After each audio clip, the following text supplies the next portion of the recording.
कक्षा 11 की राजनीतिक विज्ञान की पुस्तक है भारत का संविधान, सिद्धांत और व्यवहार। इसी पाठ्य पुस्तक का अध्याय 1 और अध्याय का नाम है संविधान क्यों और कैसे।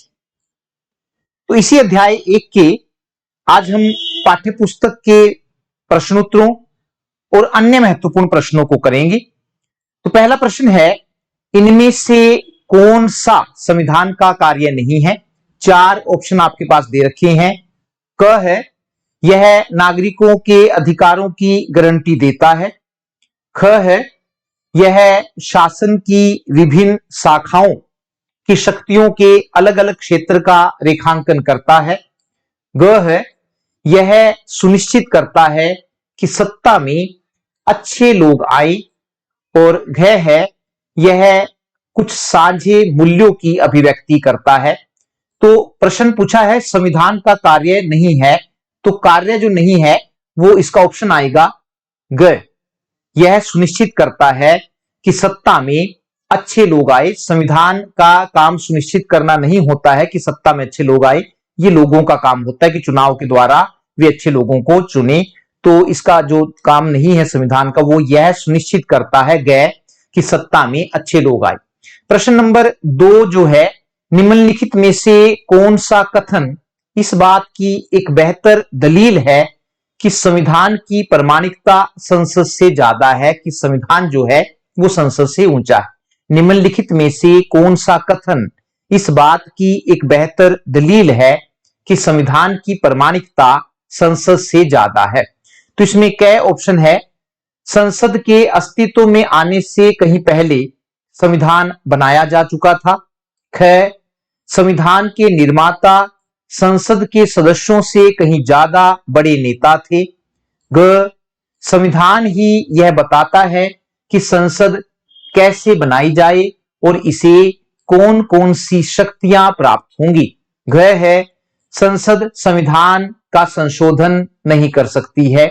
तो जो बेहतर संविधान की प्रामाणिकता की संसद से ज्यादा बेहतर दलील है तो वो ग है कि संविधान ही यह बताता है कि संसद कैसे बनाई जाएगी और इसे कौन कौन सी शक्तियां प्राप्त होगी। सही उत्तर ग है। प्रश्न नंबर 3 जो है, बताएं कि संविधान के बारे में निम्नलिखित कथन सही है या गलत है। सही और गलत बताने हैं। इसमें पहला प्रश्न है, सरकार के गठन और उसकी शक्तियों के बारे में संविधान एक लिखित दस्तावेज है।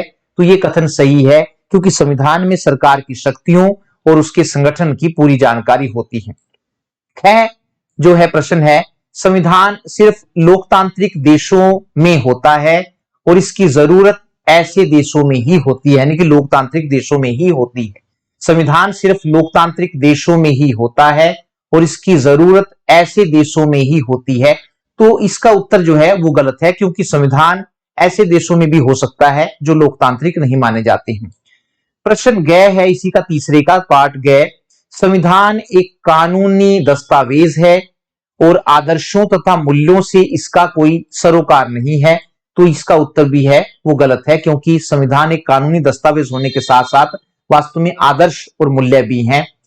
उसके बाद है प्रश्न नंबर तीसरे का घ पार्ट, संविधान एक नागरिक को नई पहचान देता है। तो इसका उत्तर जो है वो सही है क्योंकि संविधान के द्वारा ही नागरिकों को एक नई पहचान मिलती है। उसके बाद प्रश्न नंबर 4 जो है, बताएं कि भारतीय संविधान के निर्माण के बारे में निम्नलिखित अनुमान सही है या नहीं। अपने उत्तर का कारण भी बताना है कि भारत के संविधान के निर्माण के बारे में जो हमने अनुमान लगाए वो सही है या नहीं है, और साथ में अगर आप सही कहते हैं गलत कहते हैं उसका कारण भी बताना है। इसमें कै प्रश्न है, संविधान सभा में भारतीय जनता की नुमाइंदगी या जिसको हम प्रतिनिधित्व कहते हैं नुमाइंदगी नहीं हुई। संविधान सभा में भारतीय जनता की नुमाइंदगी नहीं हुई, इसका निर्वाचन सभी नागरिकों द्वारा नहीं हुआ था। संविधान सभा में जो 389 सदस्य लिए गए थे, इस प्रश्न का कहने का मतलब यह है कि वे जनता द्वारा नहीं चुने गए थे बल्कि अलग प्रकार से चुने गए थे। तो संविधान सभा में भारतीय जनता की नुमाइंदगी नहीं हुई, इसका निर्वाचन सभी नागरिकों द्वारा नहीं हुआ था। भारत की संविधान सभा का निर्माण कैबिनेट मिशन योजना के अनुसार किया गया था। इस योजना के अनुसार यह तय किया गया था कि पहले प्रांतों की विधानसभाओं के चुनाव करवाए जाएंगे। इसके बाद विधानसभा के चुने हुए ये सदस्य संविधान सभा के प्रतिनिधियों को निर्वाचित करेंगे, ये तय किया गया था। इसके अलावा संविधान सभा में जो सदस्य देशी रियासतों से आने थे, उनको देशी रियासतों के राजाओं द्वारा मनोनीत, उनको चुना नहीं गया था बल्कि मनोनीत किया जाना था। यह सही है कि संविधान सभा के सदस्यों का चुनाव वयस्क मताधिकार के आधार पर नहीं हुआ, लेकिन फिर भी इसमें समाज के सभी वर्गों को स्थान मिला। अतः हम कह सकते हैं कि संविधान सभा में भारतीय जनता की सच्ची नुमाइंदगी हुई थी। भारतीय जनता को, सभी लोगों को उनके धर्म जाति के आधार पर प्रतिनिधित्व मिला था। उसके बाद ख है इसका, इसी का प्रश्न का ख पाठ, संविधान में कोई मौलिकता नहीं है। कि मौलिकता का मतलब है कि ओरिजिनल नहीं है भारत का संविधान। संविधान में कोई मौलिकता नहीं है क्योंकि इसका अधिकांश हिस्सा दूसरे देशों से लिया गया है। इस पर हम बात करते हैं। उत्तर है, कई बार यह कहा जाता है कि भारतीय संविधान उधार ली गई वस्तुओं का थैला है, जिनको हम बैग ऑफ बोरोइंग्स कहते हैं। कई बार यह कहा जाता है कि भारतीय संविधान उधार ली गई वस्तुओं का थैला है, अ बैग ऑफ बोरोइंग्स है। अर्थात हमारे संविधान निर्माताओं को विश्व के विभिन्न देशों के संविधानों में जो बातें अच्छी लगी, उन्हें अपने संविधान में शामिल कर लिया।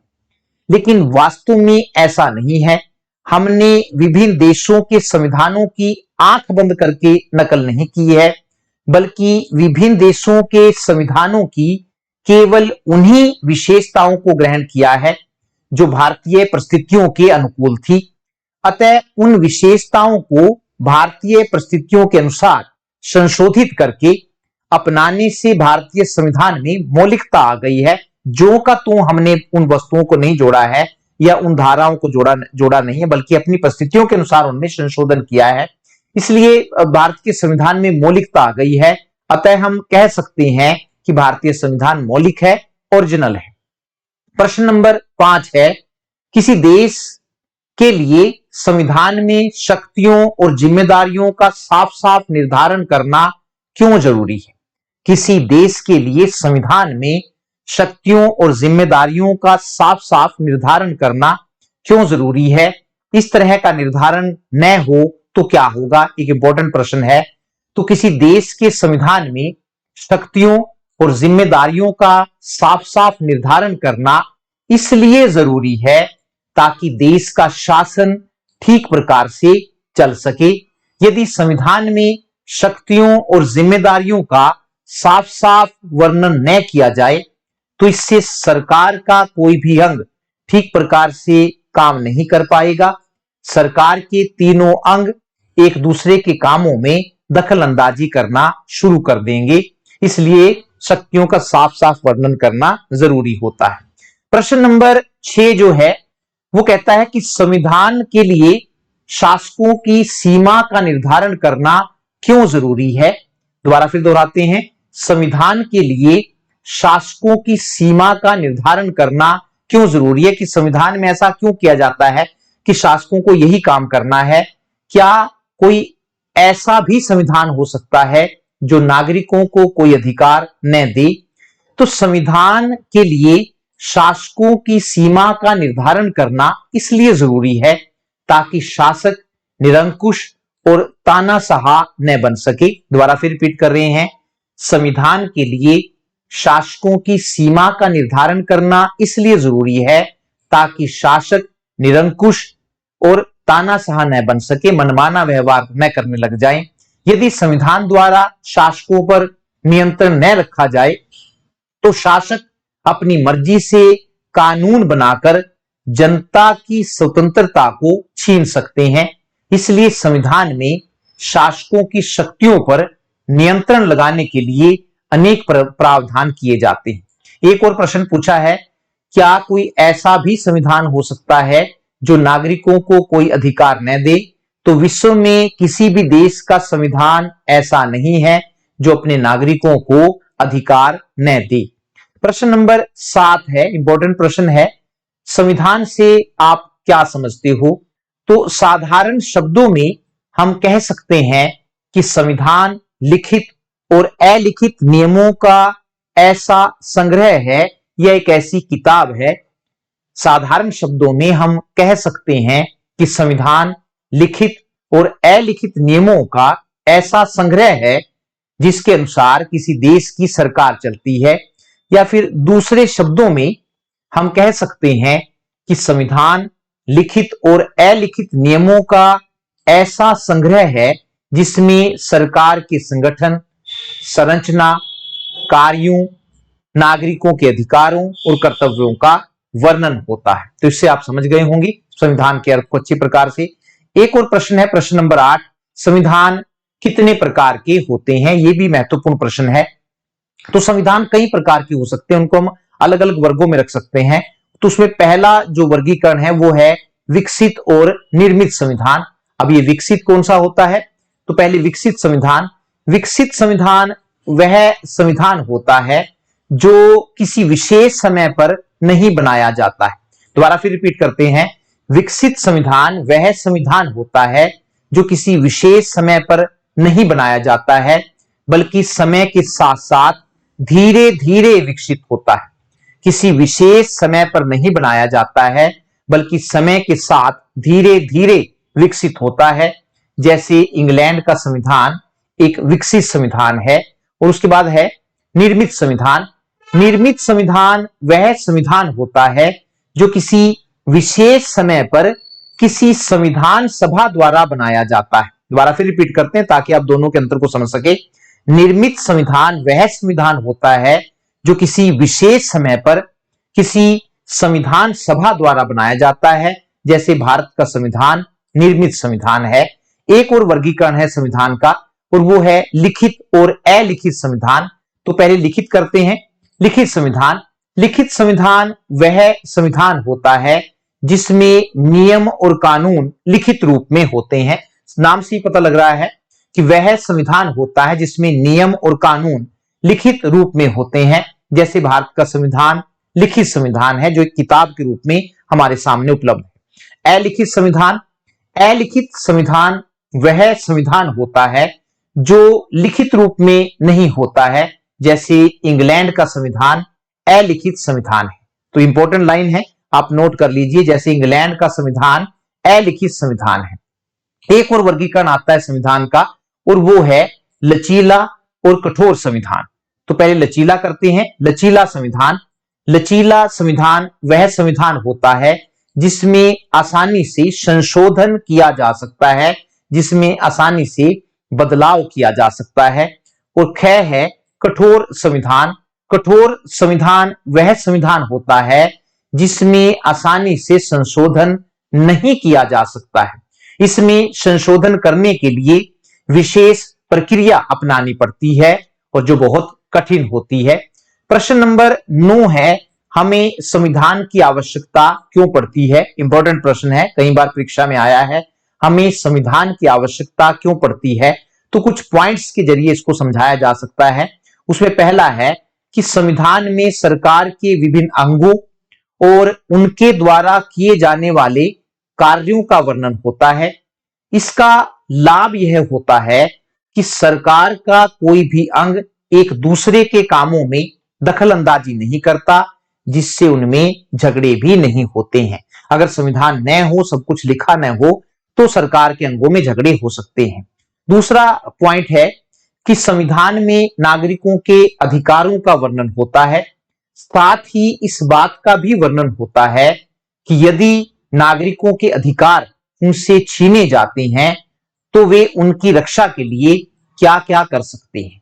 अतः हम कह सकते हैं कि संविधान द्वारा लोग अपने अधिकारों की रक्षा कर सकते हैं। और तीसरा पॉइंट है कि संविधान में इस बात का भी वर्णन होता है कि सरकार द्वारा कौन कौन से कार्य किए जाएंगे और कौन कौन से नहीं किए जाएंगे। यदि संविधान न हो तो शासक अपनी इच्छा अनुसार कार्य करने लग जाएंगे और नागरिकों पर अत्याचार करने लग जाएंगे। अतः संविधान एक ध्रुव तारे के समान होता है जो शासकों का मार्गदर्शन करता है। प्रश्न नंबर 10 भी इंपॉर्टेंट है और 10 है कि एक संविधान क्या करता है या संविधान के कार्य क्या क्या है, क्या क्या काम संविधान करता है। तो वर्तमान समय में संविधान के बिना किसी भी देश की शासन प्रणाली की कल्पना नहीं की जा सकती है। संविधान निम्नलिखित रूपों में अपनी भूमिका निभाता है। तो कुछ शीर्षकों या फिर हेडिंग्स के जरिए हम संविधान के कामों को समझ सकते हैं। उसमें पहला है कि देश का सर्वोच्च कानून। संविधान देश का सर्वोच्च कानून होता है। कोई भी कानून उससे ऊंचा नहीं होता है। कोई भी सरकारी कर्मचारी या विधान पालिका कोई भी ऐसा कानून नहीं बना सकते हैं जो संविधान के विरुद्ध हो। यदि कोई ऐसा कानून बनाता है तो न्यायालय ऐसे कानून को गैर कानूनी या असंवैधानिक घोषित कर सकते हैं। इसलिए संविधान जो है वो देश का सर्वोच्च कानून होता है। दूसरा है सरकार के गठन की जानकारी देता है। किसी भी देश के संविधान में इस बात की भी जानकारी मिलती है कि सरकार का गठन किस प्रकार होगा। उदाहरण के लिए यदि किसी देश में संसदीय शासन प्रणाली को अपनाया गया है तो वहां राष्ट्रपति की क्या स्थिति होगी, प्रधानमंत्री की नियुक्ति कैसे होगी और किसी भी दल को स्पष्ट बहुमत न मिलने की स्थिति में राष्ट्रपति किसे प्रधानमंत्री नियुक्त करेगा आदि विषयों की जानकारी संविधान से ही प्राप्त होती है।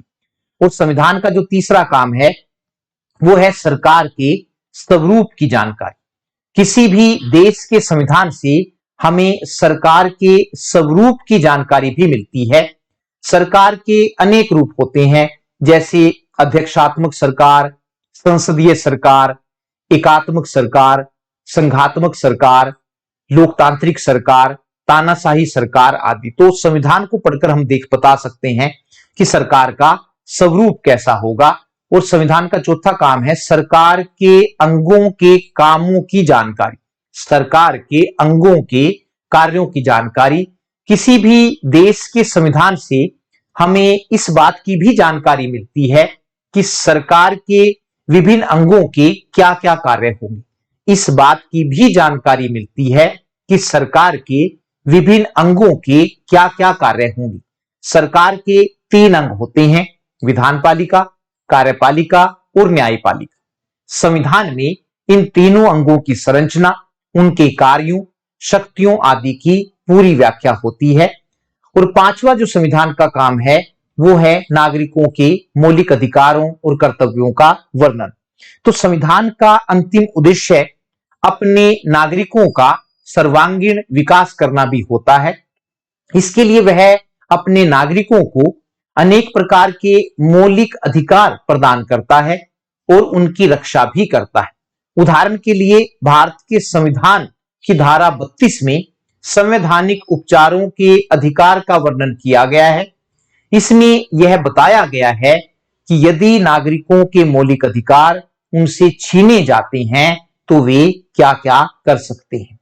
एक और इंपॉर्टेंट प्रश्न है, इसमें से कई छोटे छोटे प्रश्न भी निकल आते हैं और वो है भारतीय संविधान का निर्माण कैसे हुआ। इंपॉर्टेंट प्रश्न है, काफी लंबा प्रश्न है लेकिन फिर भी एक विस्तृत जानकारी देता है। तो सभी बच्चे इसको जरूर ध्यान से सुने और अपनी नोटबुक में लिखें।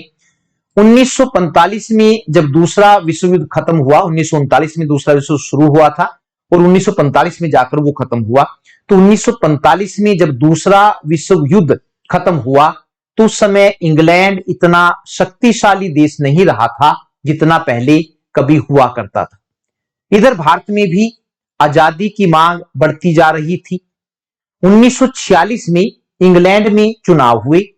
इन चुनावों के दौरान ही लेबर पार्टी, 2 पार्टियां हैं वहां पर, वो पहली पार्टी है लेबर पार्टी। तो 1946 में इंग्लैंड में चुनाव हुए।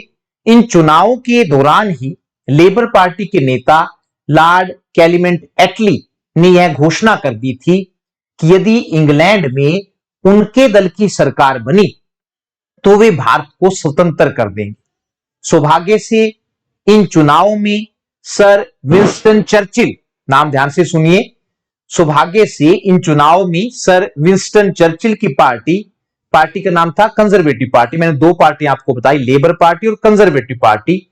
तो सौभाग्य से इन चुनाव में सर विंस्टन चर्चिल की पार्टी कंजर्वेटिव पार्टी की हार हुई और लेबर पार्टी की जीत हुई।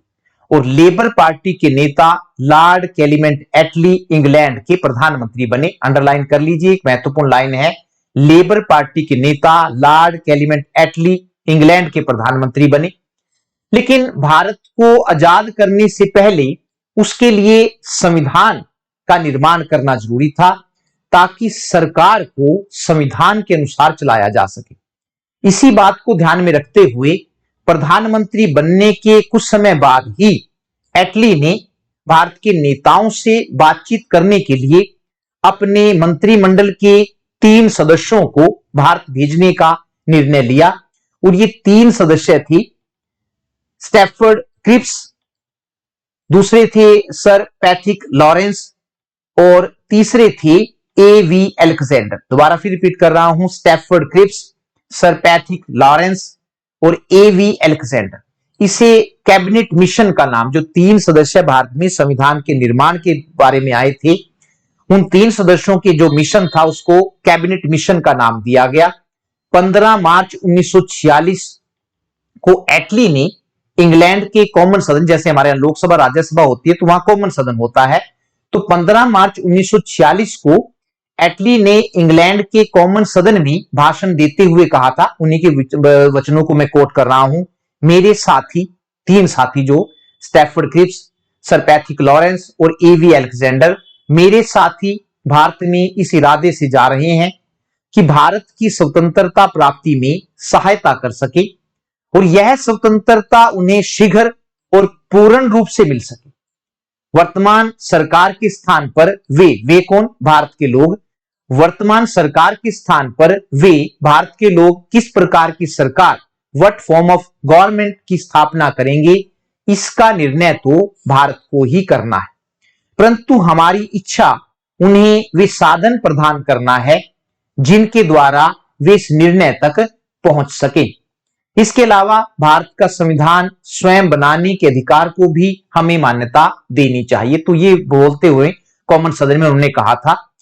एटली की यह घोषणा भारत के लिए बहुत ही महत्वपूर्ण थी, क्योंकि ब्रिटिश सरकार ने पहली बार भारतीयों की स्वतंत्रता की मांग को स्वीकार कर लिया था तथा उन्हें अपना संविधान बनाने का भी अधिकार दे दिया था। 22 मार्च 1946 को, इंपॉर्टेंट डेट है, कभी कभी आ जाता है कि कैबिनेट मिशन भारत कब पहुंचा। 22 मार्च 1946 को यह कैबिनेट मिशन दिल्ली पहुंचा। इस मिशन ने भारत के प्रमुख नेताओं से बातचीत की। बातचीत करने के बाद इस मिशन ने भारत के संविधान का निर्माण करने के लिए एक योजना पेश की, जिसे कैबिनेट मिशन योजना कहा जाता है। इंपॉर्टेंट शब्द है ये कि भारत का संविधान किस योजना पर आधारित था। तो सभी से बातचीत करने के बाद कैबिनेट मिशन ने भारत के संविधान का निर्माण करने के लिए एक योजना पेश की, जिसे कैबिनेट मिशन योजना कहा जाता है। इस योजना में यह कहा गया कि भारत का नया संविधान बनाने का काम एक संविधान सभा द्वारा किया जाएगा और जब तक संविधान सभा द्वारा संविधान बनाने का कार्य किया जाएगा तब तक अंतरिम सरकार भारत का शासन चलाएगी। मतलब सरकार जो है पूरी तरह से नहीं बनेगी। जब तक संविधान बनाने का काम संविधान सभा द्वारा किया जाएगा तब तक अंतरिम सरकार भारत का शासन चलाएगी, जिसमें सभी दलों के लोग शामिल होंगे। इस संविधान सभा में, जो संविधान सभा बनाई गई थी भारत के संविधान का निर्माण करने के लिए, तो इस संविधान सभा में निम्नलिखित सदस्य होंगे। जो योजना थी उसमें पहला था, संविधान सभा में कुल 389 सदस्य होंगे। इतने सदस्य उसके लिए निर्धारित किए गए थे। संविधान सभा में कुल 389 सदस्य होंगे। इनमें से 296 सदस्य ब्रिटिश प्रांतों के प्रतिनिधि होंगे। जो भारत में, जो पूरा भारत बटा हुआ तो रियासतों और ब्रिटिश प्रांतों में बटा हुआ था, तो 296 सदस्य ब्रिटिश प्रांतों के प्रतिनिधि होंगे और 93 सदस्य देशी रियासतों के प्रतिनिधि होंगे, जिन्हें राजाओं द्वारा मनोनीत किया जाएगा। पहली कंडीशन तो ये थी सदस्यों के बारे में। और दूसरी थी प्रत्येक प्रांत को उसकी जनसंख्या के अनुपात में प्रतिनिधित्व दिया जाएगा। प्रत्येक प्रांत को, जो ब्रिटिश प्रांत थे, उनको जनसंख्या के अनुपात में प्रतिनिधित्व दिया जाएगा और लगभग 10 लाख की जनसंख्या पर एक प्रतिनिधि भेजने का अधिकार होगा। तो ये दो बातें जो थी वो कैबिनेट मिशन में कही गई थी कि कितने सदस्य होंगे, कितने जनसंख्या पर से एक सदस्य को भेजा जाएगा। भारत के लगभग सभी राजनीतिक दलों ने इस योजना को स्वीकार कर लिया।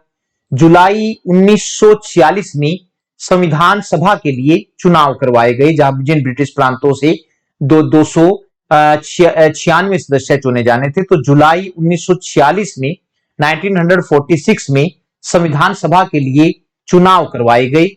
इन चुनाव में ब्रिटिश प्रांतों की 296 सीटों में से कांग्रेस को 212 सीटें मिली, जबकि मुस्लिम लीग को केवल 73 सीटें मिली और बाकी 11 सीटें अन्य दलों को मिली। ये एक इंपॉर्टेंट लाइनें हैं जो आपने याद रखनी है।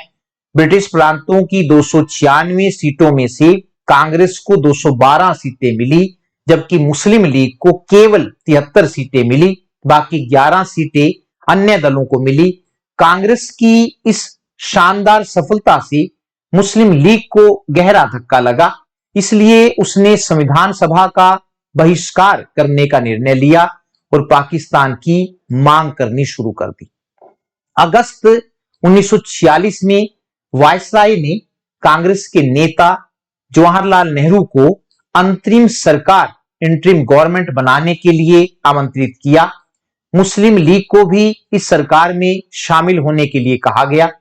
पहले तो मुस्लिम लीग ने सरकार में शामिल होने से इनकार कर दिया, लेकिन बाद में पाकिस्तान की अपनी मांग को मनवाने के लिए सरकार में शामिल हो गई। 16 अगस्त 1946 को मुस्लिम लीग ने संविधान सभा का बहिष्कार कर दिया और पाकिस्तान की स्थापना के लिए इस दिन को 16 अगस्त 1946 को सीधी कार्यवाही दिवस के रूप में मनाने का निर्णय लिया। इस दिन 16 अगस्त 1946 को ही देश के कई भागों में हिंदू और मुसलमानों के बीच खूनी दंगे हुए। 9 दिसंबर 1946 को संविधान सभा की पहली बैठक हुई। इंपॉर्टेंट लाइन है, अंडरलाइन कर रहा हूं मैं सबको ताकि आपके याद रहे कि संविधान सभा की पहली बैठक कब हुई थी। 9 दिसंबर 1946 को संविधान सभा की पहली बैठक हुई, लेकिन मुस्लिम लीग द्वारा संविधान सभा का बहिष्कार करने के कारण तथा कुछ रियासतों द्वारा संविधान सभा में अपने प्रतिनिधि न भेजने के कारण संविधान सभा के सदस्यों की संख्या घटकर 299 रह गई। जहां पहले 389 सदस्य थे, बाद में मुस्लिम लीग अलग हो गई और कुछ देशी रियासतों के राजाओं ने भी अपने प्रतिनिधि नहीं भेजे, तो संविधान सभा के सदस्यों की संख्या घटकर 299 रह गई। अतः इन 299 सदस्यों ने ही भारत के संविधान का निर्माण किया था। इस बैठक की अध्यक्षता जो 9 दिसंबर 1946 को हुई थी, इस बैठक की अध्यक्षता संविधान सभा के सबसे वृद्ध नेता सच्चिदानंद सिन्हा ने की। 11 दिसंबर 1946 को डॉक्टर राजेंद्र प्रसाद को संविधान सभा का स्थायी अध्यक्ष चुना गया। इस अधिवेशन में पंडित जवाहरलाल नेहरू ने उद्देश्य प्रस्ताव पेश किया था, जिसमें उन उद्देश्यों का वर्णन किया गया था जो संविधान को प्राप्त करने थे। इसके बाद संविधान सभा को अनेक समितियों में बांट दिया गया ताकि संविधान के विभिन्न पक्षों पर विस्तार से विचार किया जा सके। कुछ समितियां इस प्रकार थी, 2-4 समितियों के नाम ले, जैसे एक समिति थी संघीय शक्तियां समिति, दूसरी थी प्रांतीय संविधान समिति, तीसरी थी संघीय संविधान समिति और एक और चौथी समिति थी अल्पसंख्यकों और मौलिक अधिकारों से संबंधित सलाहकार समिति। एक और इसमें जो महत्वपूर्ण पॉइंट आता है और वो है मसौदा समिति, जिसको हम ड्राफ्टिंग कमेटी भी कहते हैं। तो विभिन्न समितियों द्वारा दी गई रिपोर्ट के आधार पर संविधान का मसौदा, जिसको हम ड्राफ्ट कहते हैं, फिर प्रारूप भी कह सकते हैं, तो विभिन्न समितियों द्वारा दी गई रिपोर्ट के आधार पर संविधान का मसौदा तैयार करने के लिए 29 अगस्त 1948 को, दोबारा फिर बोल रहा हूं, 29 अगस्त 1948 को एक मसौदा समिति या फिर प्रारूप समिति की स्थापना की गई। Doctor B R. अंबेडकर को इस समिति का अध्यक्ष बनाया गया। इसके अलावा इस समिति में 6 अन्य सदस्य थे और वो 6 सदस्य थे, पहले गोपाल स्वामी आयंगर, दूसरे अलादी कृष्णा स्वामी अय्यर, तीसरे के.एम. मुंशी, चौथे एन. माधव राव, पांचवे सैयद मोहम्मद सादुल्ला और एक और छठे थे टी.टी. कृष्णमाचारी। तो ये 6 अन्य सदस्य भी थे इसमें ड्राफ्टिंग कमेटी में। इस समिति ने विभिन्न देशों के संविधानों का अध्ययन किया और इस अध्ययन के आधार पर भारतीय संविधान का मसौदा या प्रारूप तैयार किया। इसके बाद इस प्रारूप को संविधान सभा में पेश किया गया। संविधान सभा ने इस प्रारूप पर 15 नवंबर 1948 को विचार करना शुरू किया। मसौदे में संशोधन के लिए 7635 प्रस्ताव पेश किए, जो बातें लिखी गई थी उसमें, तो उनमें संशोधन करने के लिए, बदलाव करने के लिए 7635 प्रस्ताव पेश किए गए, जिनमें से 2473 पर विचार किया गया। 26 नवंबर 1949 को 26 नवंबर 1949 को डॉक्टर बी.आर. अंबेडकर ने संविधान को पास करने का प्रस्ताव रखा, जिसे संविधान सभा ने पास कर दिया।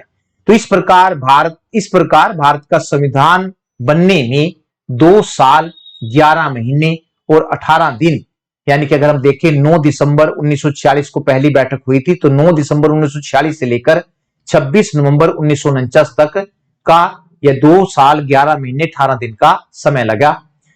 24 नवंबर 1950 को 24 यहां पर 24 नवंबर नहीं है, यहां पर ये 24 जनवरी है, तो इसको गलती से लिखा गया है। 24 जनवरी 1950 को संविधान सभा की अंतिम बैठक हुई। ये नवंबर नहीं है, 24 जनवरी 1950 को संविधान सभा की अंतिम बैठक हुई। इस बैठक में 284 सदस्य उपस्थित थे। इसी बैठक में संविधान सभा के सदस्यों ने डॉक्टर राजेंद्र प्रसाद को सर्वसम्मति से भारत का प्रथम राष्ट्रपति चुना और इसी दिन संविधान सभा के सभी सदस्यों ने स्वतंत्र भारत के संविधान पर हस्ताक्षर किए। संविधान पर हस्ताक्षर करने वाले पहले व्यक्ति पंडित जवाहरलाल नेहरू थे। भारत का संविधान 26 नवंबर 1949 को पास कर दिया गया था, लेकिन इसे जानबूझकर 26 जनवरी 1950 को लागू किया गया। इसका कारण यह था कि संविधान निर्माता इसे भारत के पहले स्वतंत्रता दिवस 26 जनवरी 1930 की यादगार से सम्मानित करना चाहते थे। दिसंबर 1929 में 1929 को लाहौर में रावी नदी के किनारे पर पंडित जवाहरलाल नेहरू की अध्यक्षता में पूर्ण स्वाधीनता की मांग की गई थी और 26 जनवरी 1930 को पहला स्वतंत्रता दिवस मनाने का निर्णय लिया गया था। तब से लेकर 26 जनवरी 1947 तक यह दिन देश में स्वतंत्रता दिवस के रूप में मनाया जाता रहा। तब से हम लगातार 26 जनवरी को स्वतंत्रता दिवस के रूप में मना रहे थे, लेकिन 15 अगस्त 1947 को स्वतंत्रता मिलने पर स्वतंत्रता दिवस 15 अगस्त को मनाया जाने लगा। लेकिन 26 जनवरी के दिन के महत्व को बनाए रखना भी जरूरी था। इसलिए इस दिन के महत्व को बनाए रखने के लिए संविधान को 26 जनवरी 1950 को लागू किया गया। एक और प्रश्न है, भारतीय संविधान में विभिन्न देशों के संविधानों से क्या क्या प्रावधान लिए गए हैं। कई बार हम कहते हैं कि बहुत से सभी देशों के संविधानों से कुछ ना कुछ लिया गया है, तो भारतीय संविधान में विभिन्न देशों के संविधानों से क्या क्या प्रावधान लिए गए हैं। या फिर ये दूसरे तरह से प्रश्न आ सकता है, भारतीय संविधान के स्रोतों का वर्णन कीजिए। तो भारतीय संविधान के निर्माताओं ने संविधान बनाते समय अनेक देशों के संविधानों का अध्ययन किया और उन देशों के संविधानों की वे सभी बातें अपनाई जो भारतीय परिस्थितियों के अनुकूल थी। इनमें से कुछ बातें निम्नलिखित हैं। तो देश के अनुसार हम करेंगे कि प्रत्येक देश से हमने क्या लिया है। तो पहला पॉइंट आता है ब्रिटिश संविधान से हमने क्या लिया है। तो ब्रिटिश संविधान का प्रभाव है, उसमें पहला है इंग्लैंड की तरह भारत में भी संसदीय शासन प्रणाली को अपनाया गया है। दूसरा, हमने इंग्लैंड से क्या लिया है, इंग्लैंड की ही तरह भारत में भी लोकसभा राज्यसभा से ज्यादा शक्तिशाली है। तीसरा, इंग्लैंड के सम्राट की तरह भारत में भी राष्ट्रपति नाम मात्र का मुखिया है, सिर्फ उसको शक्तियां दे रखी हैं, वास्तव में वो कुछ नहीं कर सकता है। चौथा है, इंग्लैंड की तरह भारत में भी मंत्रिमंडल अपने सभी कामों के लिए लोकसभा के प्रति उत्तरदायी है। और पांचवा है जो हमने इंग्लैंड से लिया है, इंग्लैंड की तरह भारत में भी कानून का शासन स्थापित किया गया है कि कानून से बढ़कर कोई नहीं है। उसके बाद ख आता है अमेरिका के संविधान का प्रभाव। अमेरिका के संविधान से हमने क्या क्या लिया है। तो उसमें पहला आता है अमेरिका के संविधान की प्रस्तावना की तरह भारत के संविधान की प्रस्तावना भी हम भारत के लोग से शुरू होती। जैसे अमेरिका के संविधान की प्रस्तावना हम अमेरिका के लोग से शुरू होती है, तो भारत के संविधान की प्रस्तावना भी हम भारत के लोग से शुरू होती है।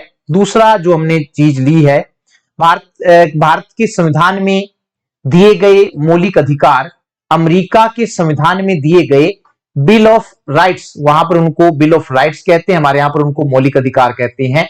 तो भारत के संविधान में दिए गए मौलिक अधिकार अमेरिका के संविधान में दिए गए बिल ऑफ राइट्स से मिलते जुलते हैं। तीसरा है अमेरिका की तरह भारत में भी न्यायपालिका की स्वतंत्रता का सिद्धांत अपनाया गया है। और चौथा है अमेरिका की तरह भारत में भी संविधान देश का सर्वोच्च कानून है, संविधान से बढ़कर कोई कानून नहीं है।